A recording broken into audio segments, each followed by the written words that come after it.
What skincare trends do I really rate and which ones will you never catch me trying? Hello, welcome back to the Earle Wellbeing YouTube channel. Well, today my team have set me a little challenge. I am going to be giving my honest opinion on popular skincare and beauty trends. Ones that I'm already really loving or I'm keen to try, or ones that I would leave trying as I just don't think the claims stand up. An episode of Love It or Leave It, if you will. So without further ado, let's get into it. Facial cupping. Facial cupping is interesting. It's a treatment that uses suction cups to stimulate your skin and circulation.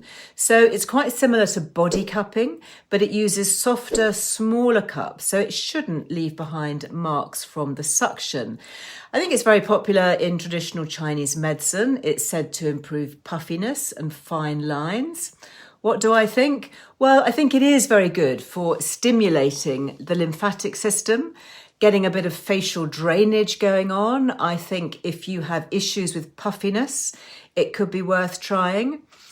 As for plumping up fine lines, I'm not so sure. I mean, I think you could probably get good results by a good bit of facial massage instead. But if you fancy it and you do it gently so it doesn't bruise or damage the skin, then give it a go. So maybe half in, half out, maybe.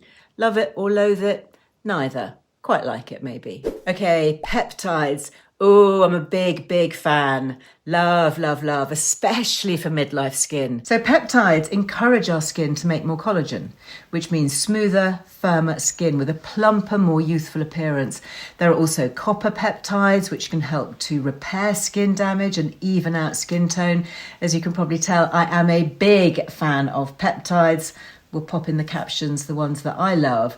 Definitely love. Unsurprisingly, I would give it 10 out of 10. Absolutely must have, in my opinion. Microcurrent devices. Depends, really. These tools deliver low-level electrical currents to the skin, which is said to create a firmer look, enhance collagen and elastin in the skin. I do think that some of the stronger, inevitably more expensive gadgets are really worth trying. Often they'll use radio frequency and they really do help with just a little bit of lifting and firming. So especially around the jawline, they can be good.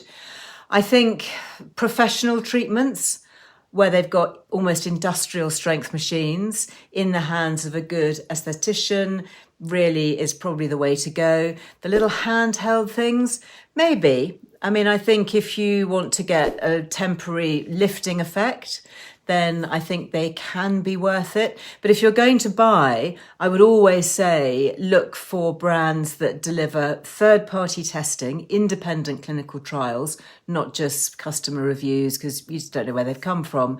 And also, ideally, something that's perhaps FDA approved or has a medical license, something that you know has got a reputation and clinical studies behind it to support the claims that they make. Silicone patches for wrinkles. I have actually tried these and I have to say I was really impressed. I didn't think I would be, but I really was. So they are reusable silicone patches that you can get for areas like your forehead, your neck, your mouth, and they help improve fine lines by hydrating the skin. I don't think you're going to get the exact same results from something like Botox, say for the forehead, but I definitely found when I used these that it helped to smooth any fine lines, particularly good perhaps for younger people because they're going to help prevent those lines from forming in the first place. And of course, they're also more affordable than Botox if you'd prefer not to use injectables, and they're reusable. So a lot of medical information behind them because they came out of silicone patches, which are used for things like burns and wound healing and scarring. So I think actually on balance, they are a love.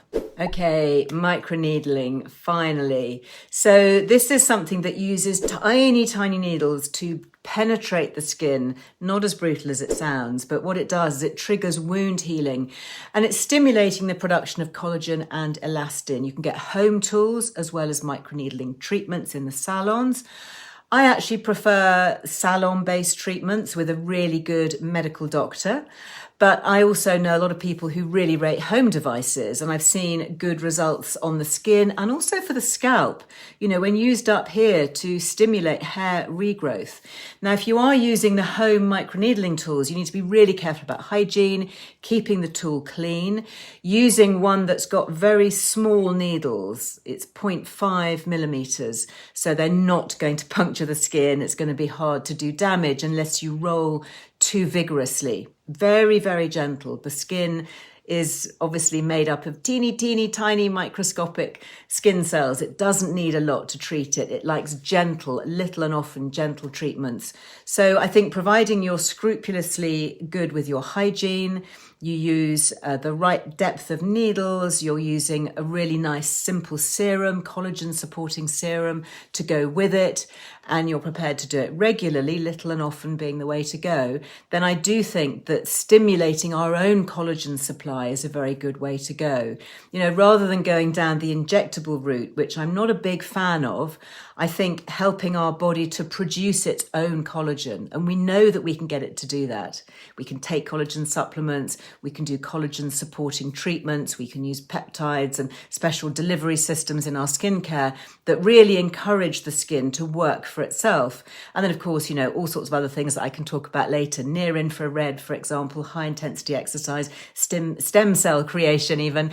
You know, these are the things that are going to support our skin from within. And I'm a big fan of these because they're actually getting your body to work and produce something naturally. And I think microneedling can fit into that. So if I have to say, was it a love or a leave? Yeah, I would say it's a love. So there we have it. Well, what trends would you like me to rate next? Do let me know in the comments. Don't forget to like this video and subscribe to our channel so that we can reach even more midlife women, hopefully with good evidence-based, unbiased information. In the meantime, go very well. I'll see you next time. Bye-bye.